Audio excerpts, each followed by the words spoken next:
안녕하십니까. 달마을 TV에 오신 것을 환영합니다. 오늘은 2024년 11월 11일입니다. 월요일이고요. 지금 시각은 오전 10시 47분을 가리키고 있습니다. 근데 지난주하고 이번 주는 우리나라 국내외적으로 어떤 정치 현안 이런 것들이 막 이어지는 그런 상황인 것 같습니다. 지난 주 수요일 날 6일 날 그 트럼프가 그 미국 대통령에 당선이 됐고요. 7일에는 그 갤럽 여론조사에서 대통령 지지율이 19%까지 추락하는 그런 일이 있고, 윤석열 대통령이 사과 담화 및 기자회견을 했었죠. 말이 많았습니다. 8일에는 금요일에 그 갤럽에서 또 새로운 여론조사를 주례 여론조사를 했는데 대통령 지지율이 17%로 떨어졌죠. 부정 여론은 74%였습니다. 그 다음에 이어서 10일요. 10일은 윤석열 정부가 임기 반환점이 이제 시작되는 그런 날이었고요. 그날 공교롭게도 그 임현택 의협 회장이 그 전공의들과 의대생들의 요구에 따라서 대의원회 탄핵 결의안이 통과돼 가지고 비대위 체제로 바꾸게 됐다 하는 그런 사건이 또 한 번 있었습니다. 그 다음에 오늘은요, 여야 의정협의체가 개문 발차를 한 셈인데요. 사실은 야당도 빠져 있고 의료계에도 빠져 있어서 이 반쪽이 아니고 거의 쪽문 정도밖에 안 되는 그런 상황이 아닌가. 결국은 그 정부하고 여당의 어떤 그 주도로 문만 열어놓은 그런 상태로 지금 가고 있습니다. 그 다음에 이번 주에는 중요 재판이 또 두 건 잡혀 있죠. 14일 날 그러니까 목요일 날 그 이재명 씨 부인 김혜경 씨의 그 공직선거법 위반 1심 선고가 있고, 15일에는 또 이재명 민주당 대표의 그 공직선거법 위반 이런 사건들이 지금 잇따르고 있습니다. 아마 앞으로도 상당 기간 향후에 전국이 상당히 어지럽고 복잡해질 것 같아서 국내외적으로 걱정이 좀 많아지는 그런 타이밍입니다. 그래서 오늘의 그 논평은 제가 이걸 빠뜨리기가 어려울 것 같아서 지난주 있었던 윤석열 대통령 담화 및 기자회견, 거기에서 이제 제기된 김건희 씨 문제, 그리고 여야 의정 협의 이제 어떤 식으로든 출범이 됐으니까 향후에 수습책을 어떤 식으로 가져가야 되겠느냐, 이 부분에 대한 말씀을 좀 드려야 될 것 같습니다. 근데 그 윤 대통령의 그 담화 및 기자회견은요, 정치적 입장에 따라서 평가하는 내용들이 상당히 지금 상반되게 나오고 있는 것은 사실입니다. 어떤 쪽에서는 전기를 마련했다 이런 식으로 호평을 하는 반면에, 어떤 쪽에서는 대통령이 말하자면 국민들의 그 민심을 회복시키는데 완전히 실패를 했다, 이렇게 막 극단적으로 평가가 이제 엇갈리고 있는데, 우리 그 달마을 TV에서 생각하는 이번 대통령의 회담,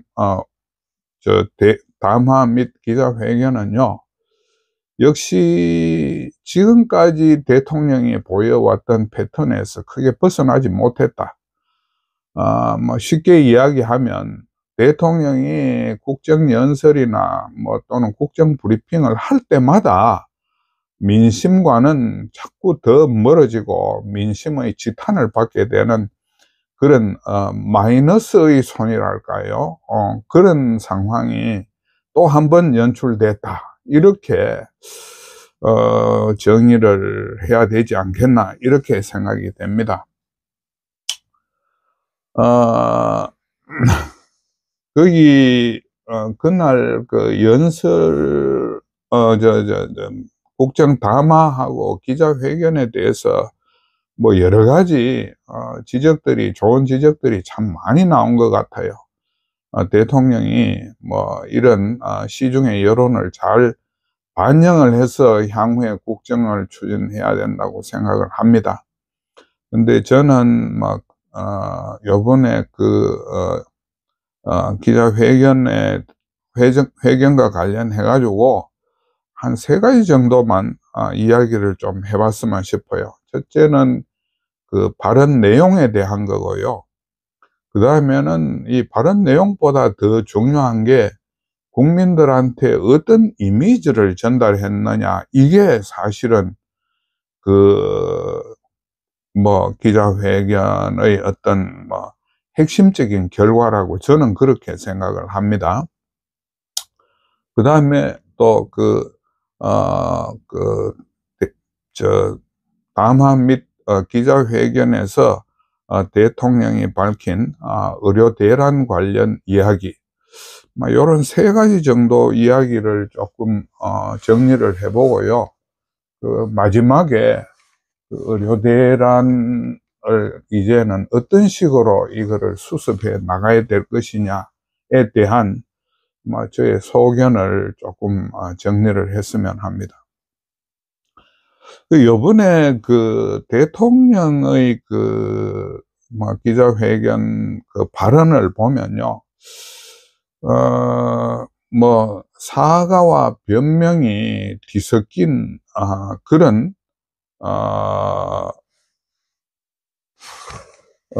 구체적인 어떤 그 사과에 대한 대상을 뭐 특정하지 못하고 어쨌든 사과한다, 뭐 그런 이야기로 이야기가 좀 정리되는 것 같습니다.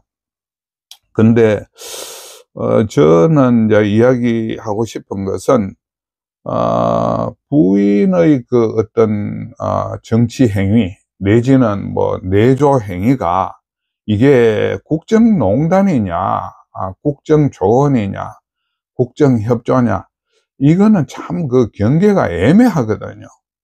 그러니까 대통령 부인이 대통령이 국정을 잘 할 수 있도록 좀 비판적이고 좀 민심을 전달하는 이런 정도의 행동이라면 그거는 국정 협조나 국정 조언 이런 식으로 좀 긍정적으로 봐줄 여지가 있겠지만, 일단 사람을 누구를 쓴다든지 정책을 이렇게 해야 된다, 저렇게 해야 된다든지 그런 구체적인 사안에 개입을 하면 그 순간부터 이게 국정농단이 되는 거거든요. 근데 대통령은 뭐 그런 어떤 행위를 그 국정협조 차원에서 지금 바라보고 있는 것 같아요. 국민들의 시각과는 완전히 괴리가 된 건데, 그래서 국정농단의 뭐 사전적 정의를 바꿔야 된다 하는 이런 그건까지 했는데, 그렇게 이야기하면요, 최순실 씨도 그 박근혜 대통령한테 국정협조를 한 거지 국정농단을 한 거라고 볼 수가 없습니다. 바로 거기에 지금 윤 대통령의 가장 큰, 그 문제가 있는 것 같아요. 그래서 그 대통령은 구체적으로 집어서 이야기를 해주면 사과를, 하겠다. 뭐 이런 식의 이야기를 했는데, 참 이게 너무나 대통령으로서 그 한가한 답변이라고 저는 그렇게 생각합니다. 그 대통령이 국민한테 거정 책임을 돌릴 수가 없어요. 국민들이 그렇게 생각을 하고 언론이 그렇게 생각을 한다면 그거는 사실이든 아니든 실제와 관계없이 이미 사람들이 전부 그렇게 생각하고 있다 하는 그 사실 자체가 중요한 거거든요. 그러니까 거정 책임을 변호인 측에서 책임져라, 검찰 측에서 책임져라 하는 그런 법정에서 하는 식의 태도를 보인다 하는 거는 정말로 초보적인 정치인의 자세도 안 돼 있다. 이렇게 저는 좀 혹평을 하고 싶습니다. 그 다음에, 제가 이제 그날 회견을 보면서, 이 국정농단이라고 이제 심정을 굳히게 된 어떤 언급은 뭔가 하면, 부인이 그러니까 회견에 나가서 사과를 잘 하라는 이야기를 했다는 그 말이요. 사실은 저는 그것보다 더 확실한 국정농단의 심정이 어디 있겠느냐, 이렇게 생각을 한 겁니다. 부인이 대통령한테 만약 이야기를 한다면 저로 인해 가지고 이렇게 국정에 주름살을 주고 국민들이 이 정부 자체를 불신하게 된 걸 참 너무나 가슴 아파서 내가 드릴 말씀이 없습니다. 이런 정도로 표현되는 게 저는 상식이라고 생각하는데, 요번에 대통령이 그런 이야기를 서스럼없이 하는 걸 보고, 이거는 국정농단도 서스럼없이 이루어질 수 있겠구나. 저는 그런 식으로 받아들였어요.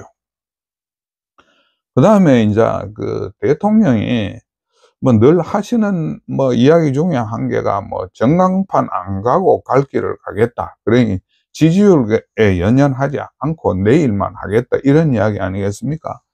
저는 그 이야기를 듣고 이분이 모의고사도 안 치고 본고사를 칠 정도로 좀 말하자면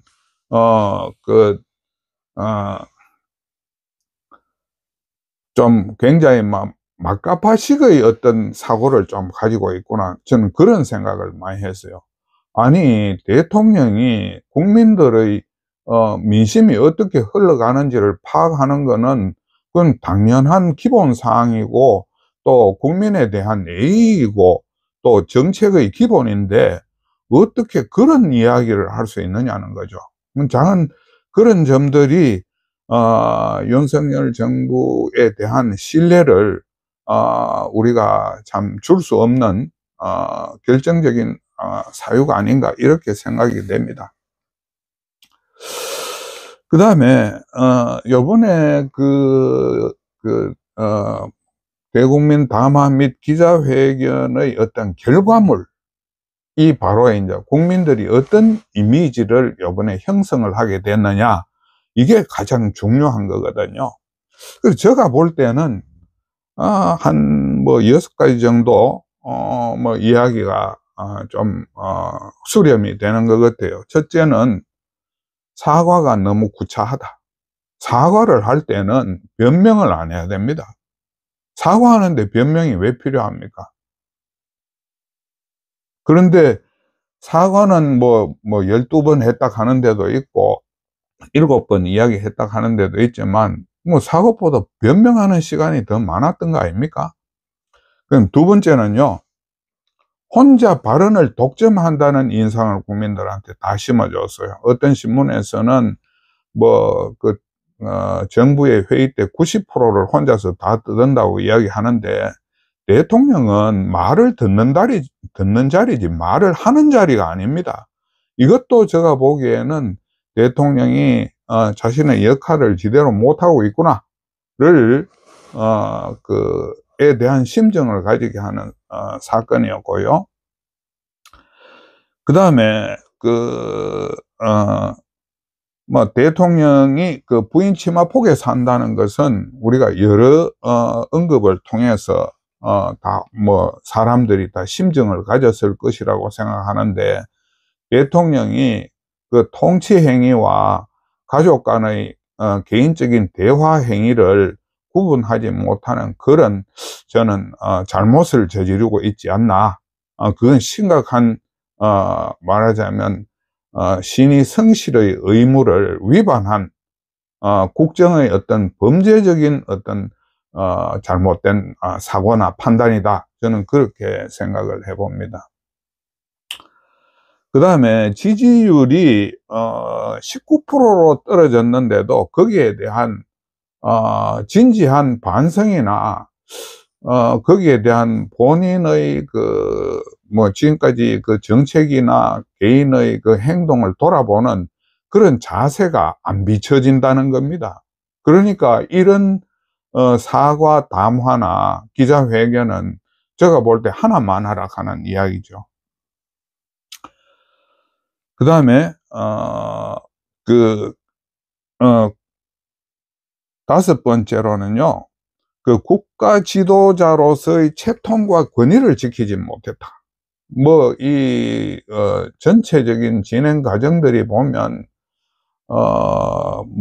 통제되고, 엄격하고, 정제된 그런 발언들이 나오는 것이 아니고, 말하자면 이웃집 아저씨가 그냥 개인 술자리에서 하는 이야기처럼 이야기들이 흘러나왔는데, 물론 그런 걸 좋아하는 국민들도 있을 거예요. 탈권위주의적인, 그런 자세를 좋아하는 분도 있겠지만, 대통령의 일거수일투족, 말 한마디 한마디는 국가 이익과 절대적인 관계가 있기 때문에, 그런 이야기를 그렇게 마음 편하게 이야기할 수 있는 자리가 저는 절대 아니라고 생각을 합니다. 그건 국익을 어느 한순간에 말 한 번 잘못해서 우리나라에 엄청난 경제적, 정치적 피해를 가져올 수 있기 때문에 그런 자세는 앞으로 절대로 고쳐나가야 될 부분이 아닌가 그렇게 생각이 돼요. 그래서 이 이야기를 쭉 들어보면 대통령이 자기 책임에 대한 생각이 좀 부족한 것 같고 국민들한테 어떤 좀 혐오의 이미지만 전달했는 것이 아니냐 이런 생각이 들고요. 그래서 저도 국민의 한 사람으로서 대통령의 어쨌든 사과에 대해서 답변을 하자면 국민들의 입장은 어쨌든 사과를 못 받아들이겠다. 이런 정도로 요약이 돼야 되지 않겠나. 그렇게 생각이 됩니다. 그 다음에, 의료 대란에 대한 그 대통령의 인식을 다시 한번 거기서 확인을 할 수 있었죠. 그날 거의 2시간 정도 했는데, 거기서 의료 대란 문제는, 한 사람만 질문을, 대통령한테 질문을 했고, 대통령이 답변을 했는데, 제가 보기에는 참 너무 허망해요. 그 답변들이. 우리가 대통령이 그 무게를 실어가지고 어떤 정책에 대한 입장을 밝힌다는 것은 그건 정부의 최종적인 입장이고 그 최종적인 입장은 국민들의 그 민생에 엄청난 영향을 미칠 수 있는 그런 사안인데도 이야기들이 그냥 결집이 안 되고 마구 흩어지는 그 모래성을 그냥 쌓는 듯한 그런 느낌이 들었다는 거죠. 첫째는 상급병원 구조 전환을 이야기했는데요. 지금 그 의료계가 다 무너지고 있는데 상급병원 구조 전환, 전문의 중심 구조 전환이 가능하겠습니까?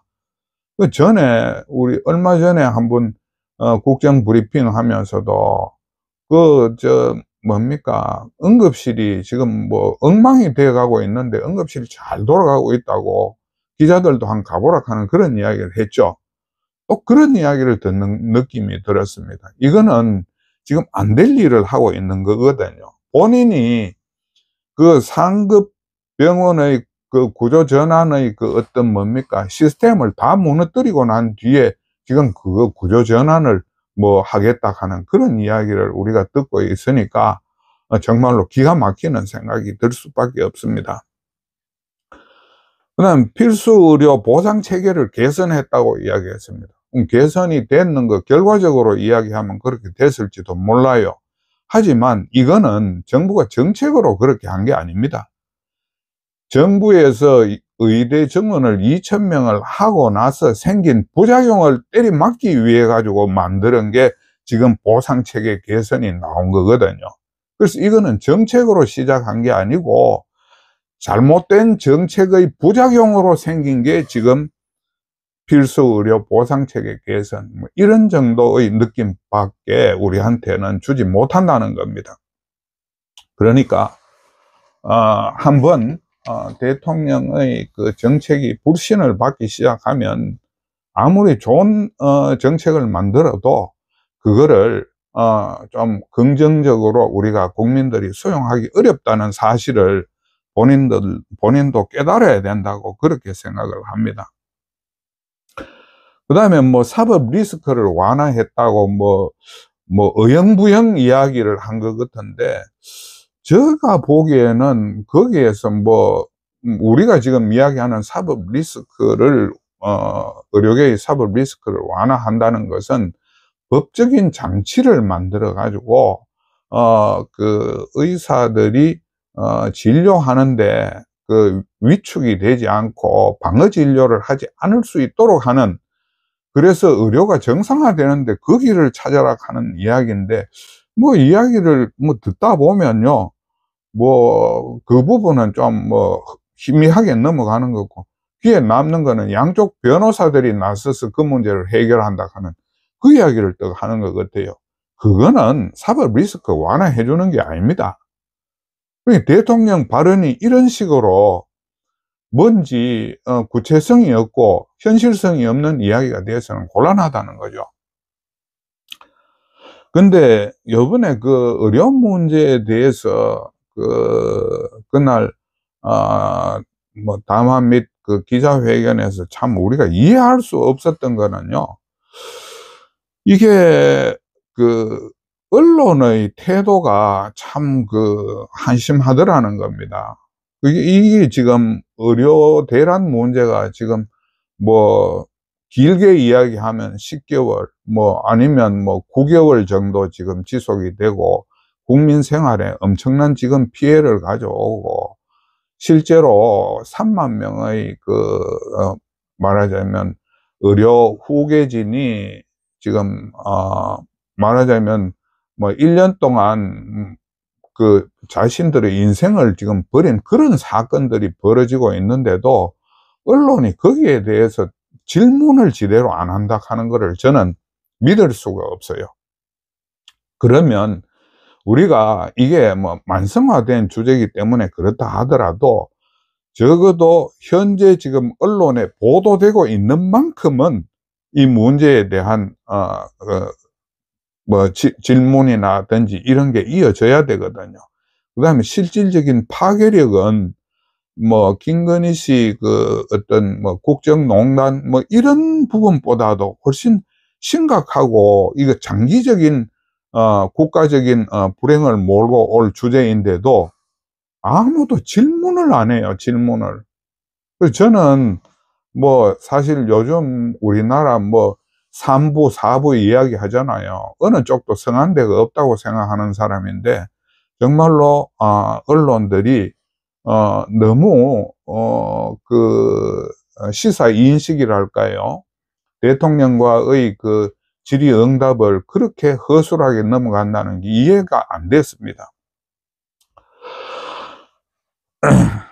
그래서 이게 그 상황을 보고 이거 대통령실하고 기자들하고 뭐 미리 그 질문에 대한 뭐 무제한 토론이 아니고 짬짬이를 한 거 아닌가, 이런 생각까지 제가 들었거든요. 뭐 이 부분은 추후에 밝혀지겠지만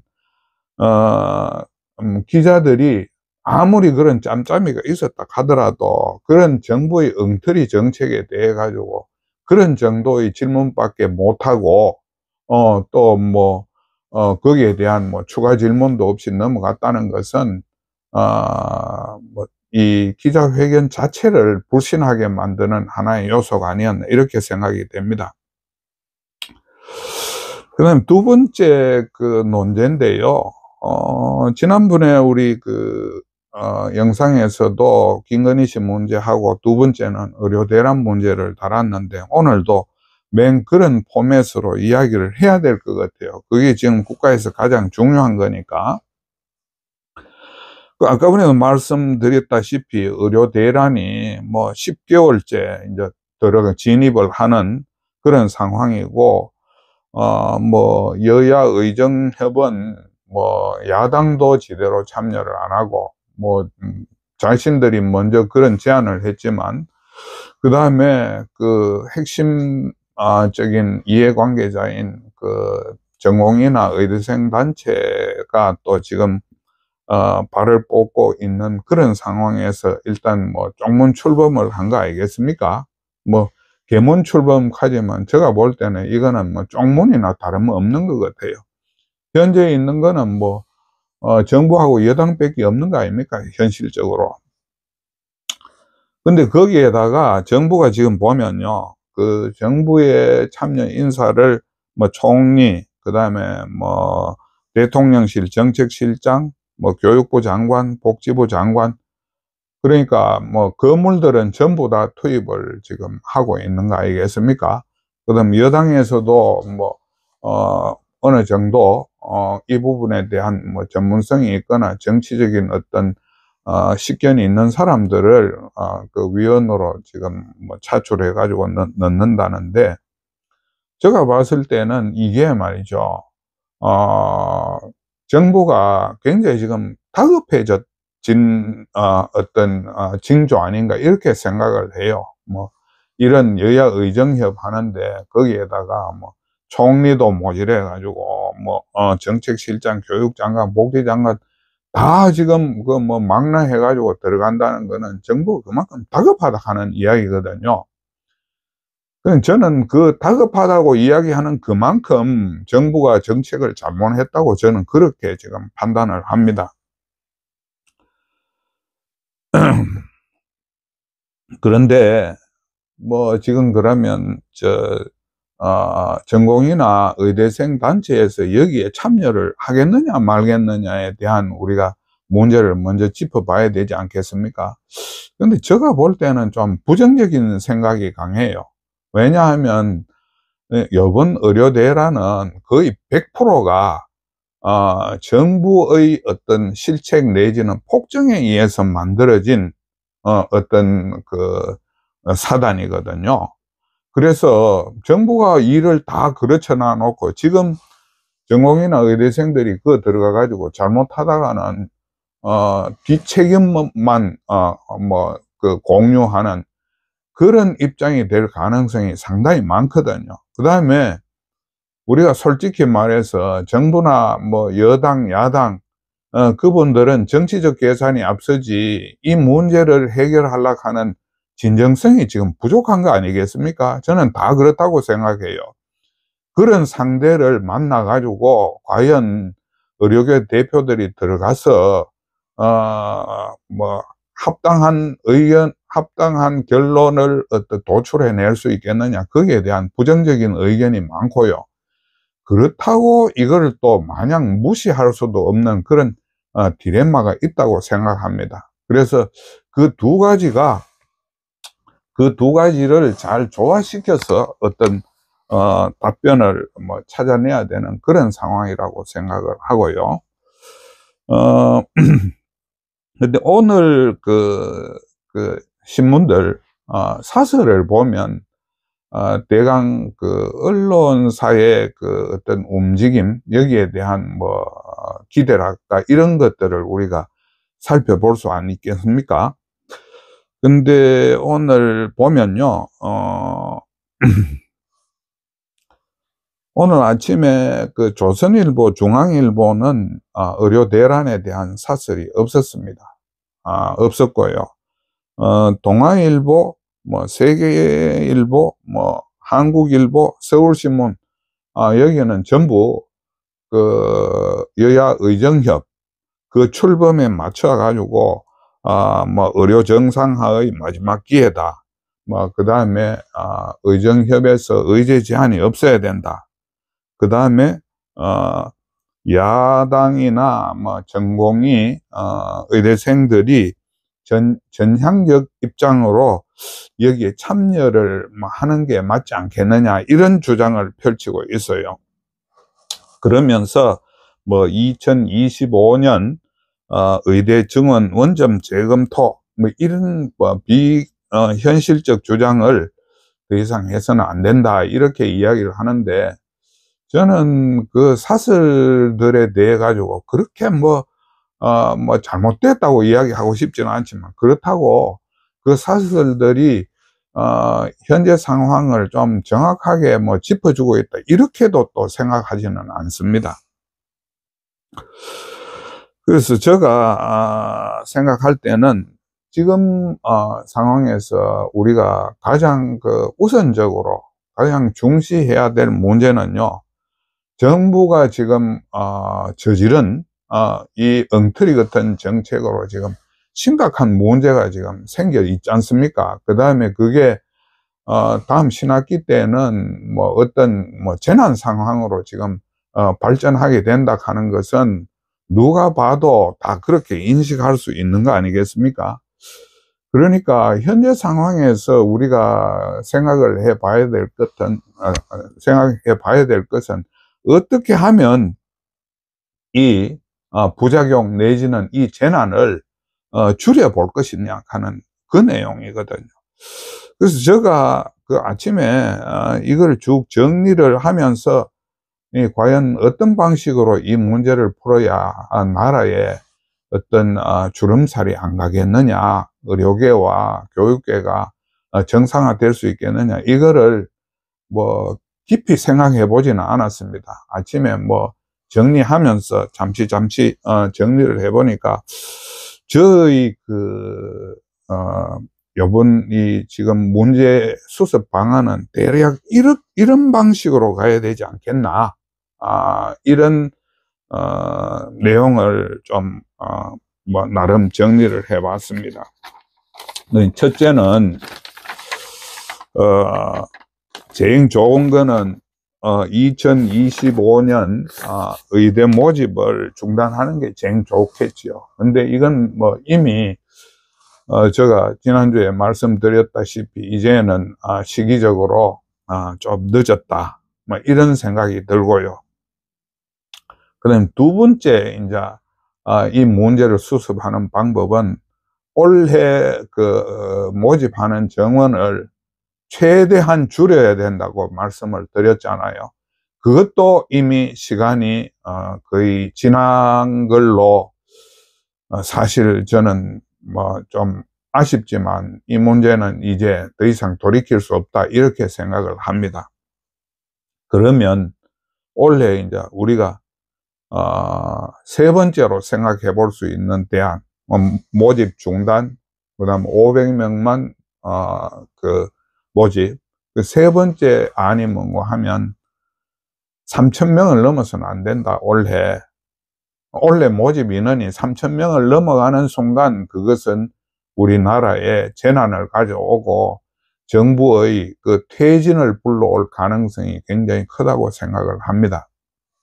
그럼 3,000명을 올해 뽑는다면 이 모집 인원들은요, 이 비상조치를 해야 됩니다. 그게 뭐냐 하면 2025년에 입학하는 게 아니고요, 2026년에 입학을 해야 됩니다. 1년 동안 다른 공부를 좀 하고 있어야 돼요. 그 다음에 2026년에는 모집을 완전히 중단해야, 즉 우리가 생각하는 교육의 정상적인 과정이 이루어질 수 있다는 겁니다. 올해는 올해 의대 1년생은 작년 1년생들이 한 번 더 하게 되고, 올해 뽑은 사람은 내년에 입학해가 내년 1년을 하고, 그럼 내년에는 안 뽑으니까 상관이 없잖아요. 그리고 2027년부터 다시 정상 궤도로 3,000명씩 뽑으면, 그게 제가 생각할 때는 가장 이상적인 방법이라고 생각을 해요. 이게 뭐 정치적인 뭐 법적인 문제가 많이 생겨날 수밖에 없을 겁니다.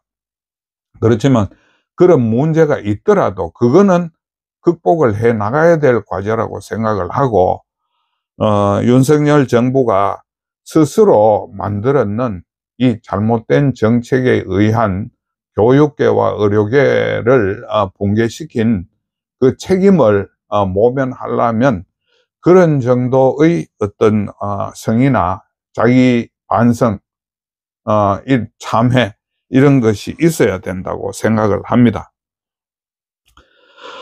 그래서 윤석열 정부가 이번 의료 대란과 같은 폭정에 대한 국민의 심판은 따로 받게 될 거라고 저는 그렇게 봐요. 그러니까 뭐 우리 국민들이 보고 있는 뭐 5번 주에 이재명 대표 재판을 통해 가지고 그 과거사 청산을 좀 더 확실히 해주고, 본인도 어느 순간에는 이 문제가 일단 일단락되고 매듭이 되면 본인도 자신의 거취에 대해서 뭔가 표현을 해야 되지 않겠나. 제가 볼 때는 요번 담화 및 기자회견에서 대통령이 보여준 그런 태도로는요, 앞으로도 가망성이 별로 없다고 생각을 합니다. 그러니까 본인이 거기에 맞춘 어떤 결단이 뭐 가까운 시일은 아니더라도 언젠가는 이 문제를 스스로 매듭을 지어야 되는 거 아니냐, 이렇게 생각을 해봅니다. 오늘 이야기는 여기서 마치도록 하겠습니다. 감사합니다.